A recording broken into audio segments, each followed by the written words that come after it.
नमस्कार दोस्त लोग, फिर से आ गए हम। पर्यायवाची शब्द के बारे में हमने पहला वीडियो बना दिया था। ये दूसरा वीडियो पूरे छात्र के लिए फायदेमंद हो सकता है। पहले वीडियो में हमने 50 से अधिक शब्द और 15 सवाल लिए थे। इसी वीडियो में हम वही 50 से अधिक शब्द और 15 सवाल जो अलग अलग एग्जाम में आए हुए हैं ये देखने वाले हैं। चलो सीधा जाते हैं हिंदी व्याकरण के पर्यायवाची शब्द के पास।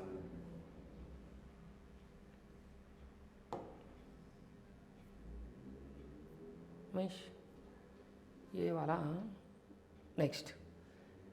चलो पहला ही शब्द है उन्मूलन। उन्मूलन का मतलब क्या होता है? कौन बता सकता है मुझे उन्मूलन क्या होता है? उन्मूलन शब्द का अर्थ क्या है? उन्मूलन देखेंगे नए तरीके से। उन्मूलन करना यानी क्या होना? अगर किसी संज्ञा से, किसी वाक्य का, किसी संज्ञा का, किसी शब्द का सही अर्थ चुनना या उसके बारे में ज़्यादा जानकारी बताना, किसी घटना के बारे में ज़्यादा जानकारी बताना, यानी उनका निरसन करना, उनका अंत करना, उनका उत्तरदान करना। आ गए समझ में? चलो ठीक है।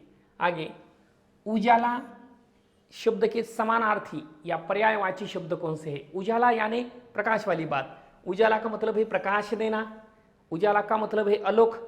चांद को भी हम आलोक कहते हैं क्योंकि चांद हमें क्या देता है? उजाला देता है। चलो आगे प्रभा यानी प्रकाश, ज्योति यानी प्रकाश। ठीक है, ज्योत्सना अलग है, ज्योति अलग है, जरा याद करो। ठीक है, गलती नहीं करनी यहाँ। आगे जाएंगे। उपहार शब्द का अर्थ क्या होता है? अपहार का मतलब होता है चोरी करना, लेकिन अपहार नहीं है, उपहार है। उपहार का मतलब होता है, समझो आपने क्या कर दिया, बीरबल ने अच्छा काम करने के कारण उनके राजाओं ने उनको उपहार दिया।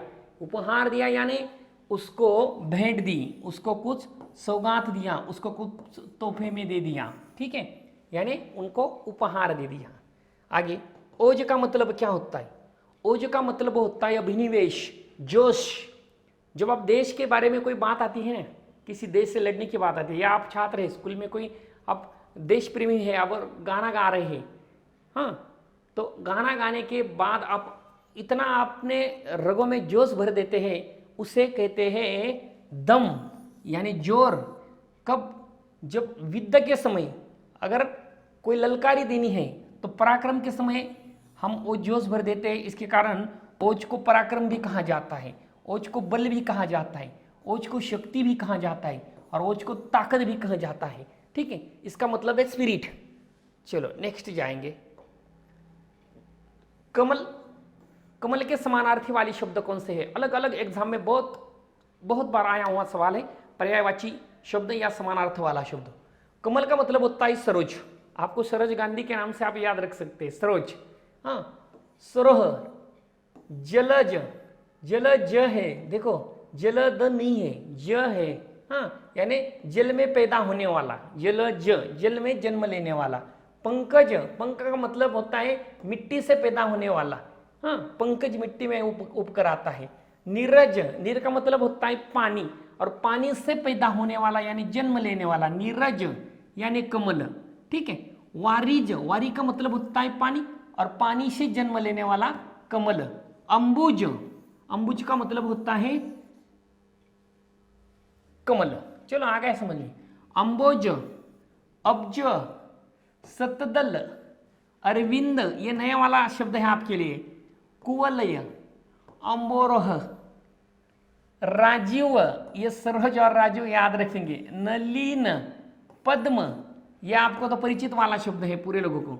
तामरस, पुंडरीक, सरसीज और कंज, ये वाले नीचे वाले जो शब्द है ये ज्यादा नहीं पूछे जाते, लेकिन इनमें से महत्वपूर्ण है सरोज, राजू, नीलियु, नीली, नलीन, जलज, नीरज और पंकज। ठीक है, चलो आगे जाएंगे। कल्पवृक्ष का मतलब क्या होता है? कल्पवृक्ष का मतलब होता है अगर हमने जो चाहा, जो मन से हमने ख्वाहिश रखी, वो देने वाला पेड़, जिसे कहते हैं हम कल्पवृक्ष, यानी कल्पना से देने वाला कल्पवृक्ष होता है। हाँ, उससे कहते हैं कल्पतरु, यानी नारल वाली बात चल रही है। हाँ, उसे कल्पशाल भी कहते हैं, कल्पद्रुम भी कहते हैं। कल्पद्रुम क्यों कहते हैं? द्रुम का मतलब होता है पेड़, और इच्छा को पूरे करने वाला पेड़ होता है कल्पद्रुम। हाँ, एक कल्प पादप, पादप का मतलब होता है झाड़, यानी पेड़, यानी द्रुम, और कल्पना वाला झाड़।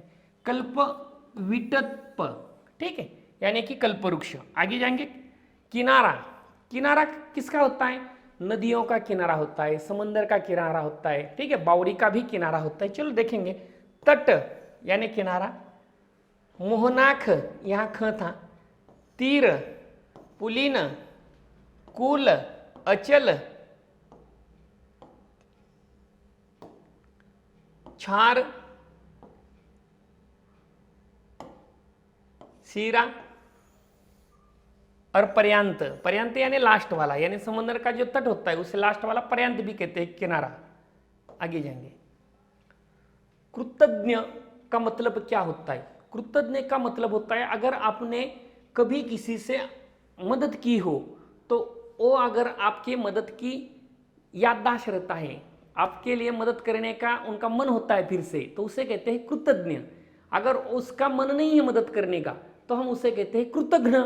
लेकिन कृतज्ञ का मतलब होता है अगर किसी ने हमारे संकट काल में हमें मदद की तो मतलब समझ लो हम भी उसे मदद करना चाहेंगे, तो उनके मन में हमारे क्या हो गई? आभारी हो गई, उपकृत, अनुग्रहित यानी ऋण से भरा हुआ, कृतार्थ जो पहचान रखता है, एहसानमंद। एहसानमंद यानी जिसने एहसान किया उसकी जानकारी रखने वाला, जिसे कहते कृतज्ञ। चलो, क्रोध। क्रोध का मतलब होता है, क्रोध कब आता है? जब आपकी मन चाहे बात ना हो तो आपको क्रोध आ जाता है, सीधा गुस्सा आ जाता है, आप टूट पड़ते हैं। क्यों टूट पड़ते हैं? गुस्से से टूट पड़ते हैं। तो क्रोध का समान अर्थ वाला शब्द है गुस्सा। अमर्ष। मर्ष का मतलब होता है आनंद, लेकिन अमर्ष का मतलब होता है दुख होना यानी गुस्सा आना। आ गया समझ में? रोष यानी गुस्सा, कोप होना, आक्रोश करना और ताप मचाना, सारे समानार्थ वाले शब्द है क्रोध के लिए, याद रखने हैं। करुणा का मतलब क्या है? मैं तो रास्ते से जा रहा था, कोई गिर गया, गटार में गिर गया, फिसल गया, उनका पैर टूट गया पाय, मैंने उठा के क्या कर दिया? उनको अस्पताल में भर्ती कर दिया। तो मेरे मन में उनके प्रति क्या है? करुणा है यानी प्यार है। करुणा का मतलब होता है उसके प्रति दया होना, तरस होना, कोई तो रहम कर लो यार, यानी कि क्या कर लो? दया कर लो। हाँ, आत्मीय भाव। आत्मीय भाव का मतलब प्यार भरा भाव यानी करुणा। आ गया समझ में? चलो आगे जाएंगे। खग। ख का मतलब होता है आकाश और ग का मतलब होता है जाने वाला यानी गमन करने वाला। उनके पर्यायवाची शब्द देखेंगे। आकाश में कौन यानी खग को पक्षी क्यों कहते हैं? ख यानी आकाश और उनका ग जोड़ गया तो ग में गमन करने वाला, यानी आकाश में गमन कौन करता है? तो पक्षी करते हैं, चिड़िया करती है। द्विज क्यों कहा जाता है? क्योंकि ऐसी एक कहावत है कि पक्षी 2 बार पैदा होता है, इसलिए उसे कहते हैं द्विज, 2 बार जन्मने वाला। पंछी होता है वितान में हंग करने वाला, विहंग होता है, शकुनी होता है। चलो आगे जाएंगे। बहुत महत्वपूर्ण सवाल मैंने अलग अलग किताब से ये इकट्ठा कर लिए हैं, कहीं जाना नहीं आपको। खंड का मतलब क्या होता है? समझो ये पूरा पृथ्वी का जो टुकड़ा था, यो हमने इसको क्या कर दिया? 7 भागों में बांटा दिया था। तो क्या कर दिए थे? जमीन के खंड कर दिए थे। खंड का मतलब कुछ अंश को अलग अलग कर दिया था, अलग अलग होता। हमारा एशिया वाला अलग अंग है, यूरोप वाला अलग है, ठीक है। यानी खंड का वो क्या है? अंश है, यानी भाग है, यानी हिस्सा है, यानी टुकड़ा है। चलो ठीक है, पर्याय वाला शब्द है।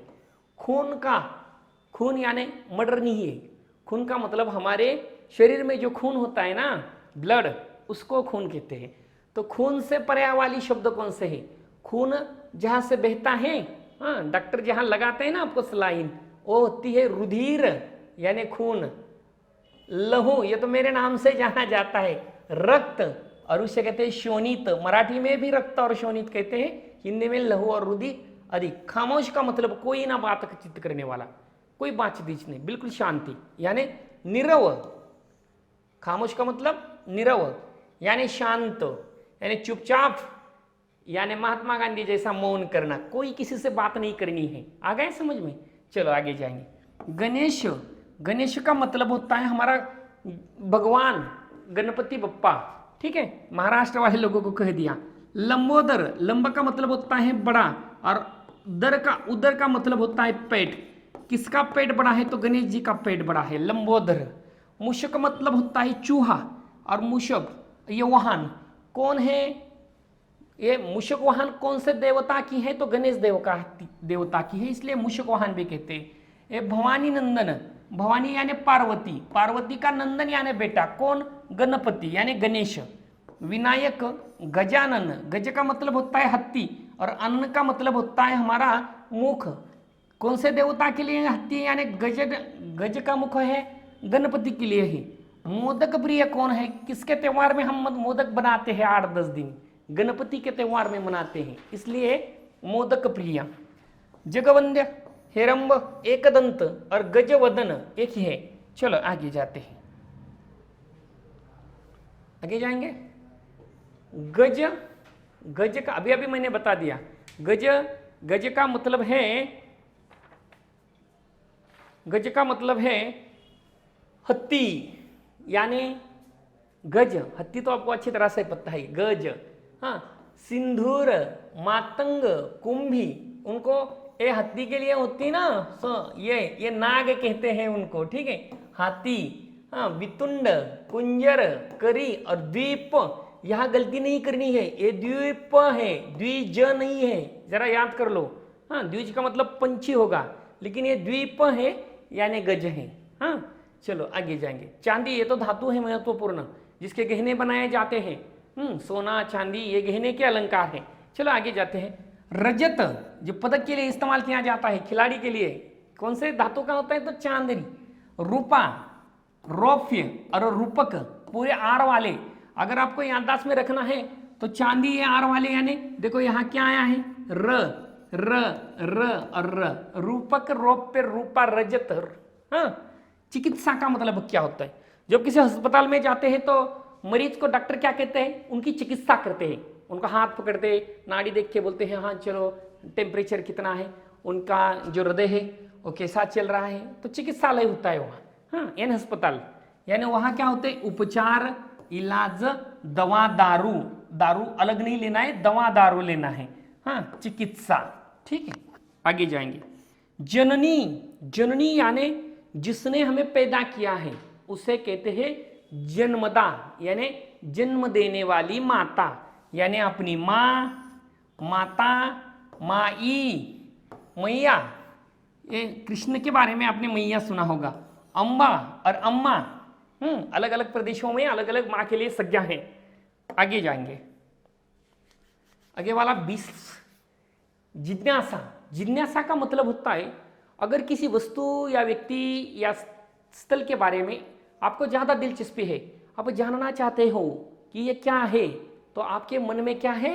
आपके मन में जिज्ञासा है, यानी जानने के लिए कुछ अब उत्सुकता है, आपकी उत्कंठा है, आपके मन में कुतूहल है, ठीक है। यह हो गए समानार्थी वाले शब्द। तलवार के समानार्थी वाले शब्द कौन से है? तलवार यानी समसर के नाम से भी जानी जाती है। चलो देखेंगे।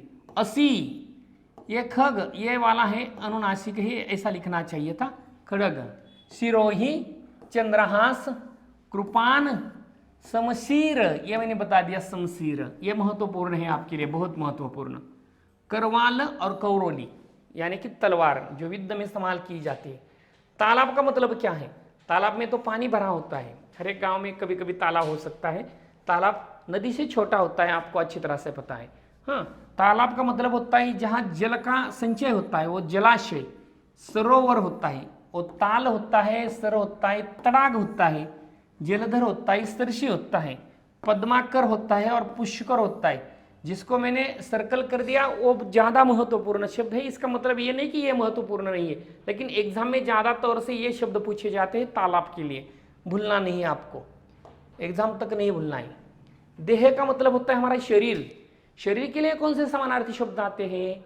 तो शरीर के लिए आते हैं, शरीर यानी हमारा तन, रफू, शरीर, अभी तो मैंने बता दिया था। घट, घट का मतलब है काया, गात, कलेवर, तनु और हमारी मूर्ति। अगर हम मृत्य हो गए तो समझ लो हमारी खाली मूर्ति बचेगी, किसी को याद में नहीं रहेंगे हम। हाँ, दोस्त भी कुछ नहीं रहेंगे, बाद में कोई नहीं आएगा आपके साथ। आप गए समझो आपका पूरा विश्व खत्म हो गया, ठीक है। दर्पण, दर्पण का मतलब क्या होता है? जो आईना आप जो जिसमें देखते हैं ना कॉलेज में जाने के हेतु, वो शीशे से बना होता है, इसलिए शीशा, आईना, मुकर और आर सी, सी ये कैसे लिखा है आपको जरा सा गौर से देखना है, वर्तनी में आएगा फिर से। धरती का समानार्थी शब्द कौन सा है? धरती यानी जमीन यानी धारा, ठीक है। देखेंगे धरती का मतलब है धारा, धरणी, पृथ्वी, क्षिति, वसुधा या वसुंधरा, अवनी और मेदिनी, यह है सारे शब्द धरती के लिए। अब देखा है आपके मेरे पीछे जो है वो सीधा सीधा सवाल ये है, एसएससी जीडी में अलग अलग एग्जाम में आने वाले सारे सवाल मैंने यहां दिया है। बिल्कुल मैं टाइम पास नहीं करूंगा, सीधा सवाल के पास जाऊंगा। पहला ही सवाल है, जंगल शब्द के लिए कौन सा पर्यायवाची शब्द है? जंगल। देखिए कुसुम का मतलब तो फूल है, द्रुमदल का मतलब होता है, द्रुम यानी वृक्ष यानी झाड़ यानी पादप, ये भी नहीं है। जंगल में ये दल नहीं होता, द्रुम का दल नहीं होता। दल किसका होता है? सैन्य का दल होता है। और बहिन भी नहीं होता। क्या बचा है नीचे? खाली बचा है कानन, तो कानन इनका सही आंसर है। कानन, कानन विपिन यानी जंगल। चलो आगे वाला सवाल आया है, बादल को पर्यायवाची यानी समानार्थी वाला शब्द कौन सा है? बादल। बादल तो ऊपर आते हैं अवकाश में, ठीक है। पयोधी बिल्कुल नहीं है, पयोधी नहीं है उनका आंसर, पयोधी नहीं है। अंबुज नहीं है, अबुध ही नहीं है, तो क्या बचा है? पयोद। जो पानी देने वाला कौन होता है? बादल होता है, पयोधी, ठीक है। चलो व्यवहार और मंद शब्दों की सही पर्याय कौन सी है? व्यवहार ये जीवन के व्यवहार है, और मंद बर्ताव, बर्ताव तो बुरा होता है, बिल्कुल नहीं। विचार और राय, विचार और राय यानी अपना मत, मंद दिया है, मत नहीं दिया है, ठीक है। आचरण और सिद्धांत, देखो आप दो ऑप्शन में आए हैं, यहां आचार दिया है और यहां आचरण दिया है, दोनों में क्या फर्क है? जरा सा ध्यान से पढ़िए। ये आपके आचार जो होते हैं वो आपने वागने का, आपको किसी के साथ पेश आने का तरीका होता है। आचरण, आचरण का मतलब होता है आपके तत्व, एकदम बिल्कुल बराबर सेम वाले अर्थ है, लेकिन थोड़ा सा बदलाव है। आगे जाके देखिए विचार और सिद्धांत में क्या फर्क है? सिद्धांत जो होते हैं वो तय होते हैं, बदलाव नहीं होता। समझो मैंने पत्थर ऊपर फेंक दिया तो नीचे आके गिरेगा, ये क्या हो गया? गुरुत्व बल का सिद्धांत होगा, ये सिद्धांत है। लेकिन विचार का मतलब अलग है, सिद्धांत और विचार अलग अलग है। मेरे मन में विचार आ गया मैं आकाश में उड़ूं, मेरे मन में विचार आ गया मैं गरीबों को मदद कर दूं, तो ये विचार है। तो इसका व्यवहार और मंद का अर्थ है आचार और विचार, आचरण और सिद्धांत नहीं है। चलो आगे जाएंगे। निम्न विकल्पों में से जो चतुर शब्दों को समानार्थी शब्द नहीं है वो छाटिए। देखिए जो नहीं है, नागर, पट्टू, दक्ष और देवप्रिय। चतुर, चतुर का मतलब होता है नागर, पट्टू, दक्ष है, लेकिन देवप्रिय नहीं होता, लेकिन वो उसने कहा है नहीं है, तो हमारा सही आंसर यही होगा, देवप्रिय। चलो ठीक है, आगे जाएंगे। पर्यायवाची शब्द का कौन सा युग्मुख सही नहीं है? यानी यहाँ युग्मुख यानी दो मिलजुल कर दिए हुए पर्यायवाची शब्द है, इनमें से एक नहीं है। देखेंगे हम, सीधा जाएंगे सवाल के पास। वसुमती, धरती, वाजी। वसुमती का मतलब होता है धरती, सही है। मरीचि, यहाँ देखो, सही नहीं है, बता दिया है। वहीन का मतलब आग होता है, बिल्कुल बराबर है। मरीचि यानी किरण, सूरज से निकला हुआ, बिल्कुल बराबर है। लेकिन वाजी का मतलब जो होता है वो होता है घोड़ा। वाजी का मतलब क्या होता है? घोड़ा। और सिंह जो होता है वो अलग होता है, शार्दुल। यानी ये सही नहीं है, तो इनका आंसर ये है। आगे जाएंगे। सुधाकर शब्द का किसका पर्यायवाची है? सुधाकर शब्द किसका पर्यायवाची शब्द है? चलो देखेंगे हम, सुधाकर का मतलब क्या होता है। सुधाकर का सही पर्यायवाची शब्द कौन सा है? सुधाकर, ये तो सिंधु नदी का नाम दिया है। जलाशय होता है, उसमें पानी होता है। सुधाकर का मतलब चांद होता है, प्रकाश देने वाला, चंद्रमा। बादल नहीं होता, अंबुज। ये देखो चंद्रमा, इनका सही अर्थ है। महेश जी समझ में आ रहा है आपको? हाँ चलो आगे जाएंगे, आगे जाएंगे। ये अद्वित नहीं है, ये अद्भुत है। दस भू और त, ये ऐसा शब्द है, गलती से यह ऐसा दिख रहा है आपको। शब्द का समानार्थी शब्द नहीं है पूछा है। अद्वित, अद्वितीय, आश्चर्यजनक, भयानक, अपूर्व। अद्भुत का शब्द का अर्थ होता है अद्वितीय, आश्चर्यजनक, भयानक और अपूर्व। जरा सोचिए, जरा ट्राई तो करिए, आपको भी ट्राई करना होगा। देखिए कौन बताता है, बता देंगे।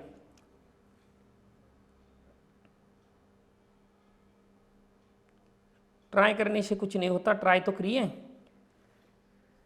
नहीं है, अद्भुत यानी अद्वितीय, दूसरा कौन सा भी नहीं है उसके जैसे, बस बिल्कुल ये भी अर्थ है। यानी आश्चर्यजनक, पहले कभी नहीं हुआ है, यानी अपूर्व। लेकिन नहीं है का मतलब है अद्भुत का अर्थ भयानक नहीं होता, भयानक का मतलब अलग होता है। ठीक है, चलो आगे जाते हैं। पानी शब्द का समानार्थी शब्द कौन सा है? पानी। पानी का मतलब क्या होता है? सॉरी, पानी नहीं दिया है, वो पापी दिया है, मेरी गलती हो गई। पापी मैंने अच्छी तरह तरीके से नहीं पढ़ लिया। पापी, पापी यानी जिसका मन अच्छा नहीं हो किसी के प्रति। हाँ, पापी शब्द का समानार्थी शब्द है। पापी शब्द का समानार्थी शब्द क्या है? अपूर्व नहीं है, भयानक नहीं है, अभी आए थे, ये गलत बात है। पामर का मतलब छोटा होता है, जिसकी कोई दखल पात्र नहीं होती है, दखल नहीं लेता। निर्दयी, जिसके लिए हृदय नहीं होता, हृदय न होने होता इसका मतलब हर आदमी के लिए हृदय होता है, लेकिन जिसके हृदय में प्यार नहीं होता किसी के प्रति, जिसके हृदय में कोई दिलचस्पी नहीं होती, मदद करने की भावना नहीं होती, उसको हम कहते हैं वो पापी है यानी निर्दयी है। चलो आगे, 9वां सवाल है, फूल शब्द का समानार्थी शब्द नहीं है। पहले तो ये गौर से देखिए कि फूल ये शब्द है, लिखने में वर्तनी ऐसे ही लिखनी है, उसको पहला उकारनी नहीं है। हाँ चलो, फूल शब्द का समानार्थी शब्द नहीं है। फूल शब्द को पुष्प समानार्थी शब्द है, फूल शब्द को मंजूरी भी है, फूल शब्द सरोज भी है, यानी क्या नहीं, प्रसून मंजरी, प्रसून मंजरी, मंजरी नहीं है, प्रसून मतलब खुश, फूल खुश कर देता है आपको। चलो आगे जाएंगे। मृषा किस शब्द का पर्यायवाची शब्द है? मृषा, आखिरी वाला सवाल है, 10वां सवाल, कौन बता सकता है? ट्राई तो करिए, अगर हो सकता है शायद आपको ये बिल्कुल समझ में आ सकता आएगा। मृषा शब्द का पर्यायवाची शब्द कौन सा है? पहले तो मृषा यानी गलत वाला, मृत्यु नहीं, मुक्ति नहीं और मित्र नहीं है, मिथ्या। मृषा यानी मिथ्या, कंजूस वाला। ठीक है, चलो आगे जाएंगे। 11वां सवाल है, आसुर का समानार्थी शब्द कौन सा है? आसुर ये तो कोई भी बता सकता है, 5वीं कक्षा वाला भी बता सकता है, राक्षस होता है।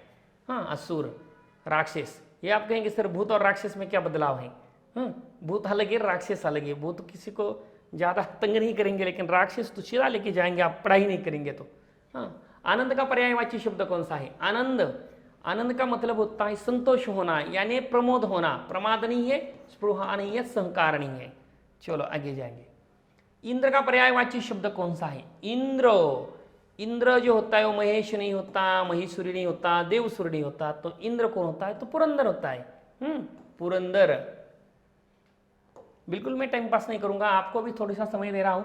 चपला का समानार्थी शब्द कौन सा है? चपला, चपला, चपला जो आकाश से निकलती है ना बारिश के समय ज्यादा तेजी से, उसे चपला कहते हैं, लाइट वाली बात। ठीक है, चपला ज्वाला नहीं होती, चपला कंजूस नहीं होती, चपला भामिनी तो कोई भी नहीं होती, एक तो भगिनी होती है, नहीं तो दामिनी होती है, तो चपला का मतलब दामिनी है, दामिनी। ठीक है, आपने वो एपिसोड भी देखा होगा शायद। जीभ का पर्यायवाची शब्द कौन सा है? हम सारे जो पदार्थ के रस है ना वो अपनी जीभ से टेस्ट करवाते हैं। ठीक है, यानी मीठा खट्टा कौन सा है? हाँ, वो वाले। वचन नहीं है, ध्वनि नहीं है, जीव नहीं है, यानी रसना, जो पदार्थ के रस को चुन सकती है वो होती है जीभ। चलो दोस्त लोग, ये भी लेक्चर खत्म। पर्यायवाची शब्द दोनों लेक्चर में हमने कवर कर दिया है। आगे वाला लेक्चर जो है वो भी आपको देखना है। फिर से मिलेंगे इसी प्लेटफॉर्म पर, बने रहिए, जुड़े रहिए। जय भाई सर महाराष्ट्र से, जय हिंद।